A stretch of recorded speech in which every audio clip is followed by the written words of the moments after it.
আসসালামু আলাইকুম ওয়া রাহমাতুল্লাহ। এই চার হুমায়রা রাহি চ্যানেলে আপনাদের স্বাগতম।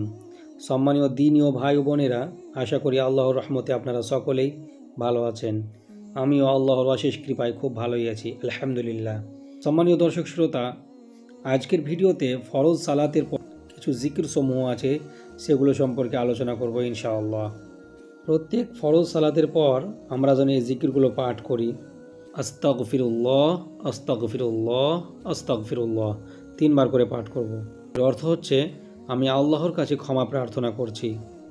তারপরে একবার বলবো আল্লাহুম্মা আনতাস সালাম ওয়া মিনকাস সালাম তাবারাকতা ইয়া যাল জালালি ওয়াল ইকরাম। আবারও বলছি, আমার সাথে সাথে বলুন আল্লাহুম্মা আনতাস সালাম ওয়া মিনকাস সালাম তাবারাকতা ইয়া যাল জালালি ওয়াল ইকরাম। অর্থ, হে আল্লাহ, আপনিই সালাম, আপনার থেকে শান্তি, হে মহাসম্মানের অধিকারী ও মর্যাদা প্রদানের অধিকারী, আপনি বরকতময়। তারপরে বলবো আল্লাহু আকবার 33 বার, আল্লাহু আকবার, আল্লাহু আকবার, এই করে 33 বার পাঠ করব, অর্থাৎ আল্লাহ সর্বশ্রেষ্ঠ। তারপরে আলহামদুলিল্লাহ, আলহামদুলিল্লাহ 33 বার। এর অর্থ হচ্ছে সকল প্রশংসা আল্লাহর জন্য।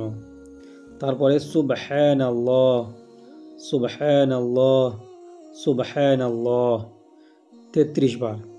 এর অর্থ হচ্ছে আল্লাহ পবিত্র মহান। তারপরের জিকির হচ্ছে লা ইলাহা ইল্লাল্লাহু ওয়াহদাহু লা শারীকা লাহু লাহুল মুলকু ওয়া লাহুল হামদু ওয়া হুয়া আলা কুল্লি শাইইন কাদির। আবার বলছি, আমার সাথে সাথে আপনারাও বলুন লা ইলাহা ইল্লাল্লাহু ওয়াহদাহু লা শারীকা লাহু লাহুল মুলকু ওয়া লাহুল হামদু ওয়া হুয়া আলা কুল্লি শাইইন কাদির।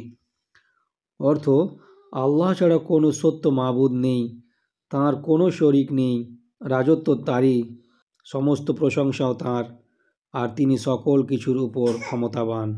সহিহ মুসলিম হাদিস নম্বর 591 ও 597। অবশ্যই দোয়া করি আল্লাহ রাব্বুল আলামিন যেন আমাদের সকল মুসলিম নর নারীকে ফরজ সালাতের পর এই জিকির সমূহ পাঠ করার তৌফিক দান করেন। আমিন। আসসালামু আলাইকুম ওয়া রাহমাতুল্লাহ।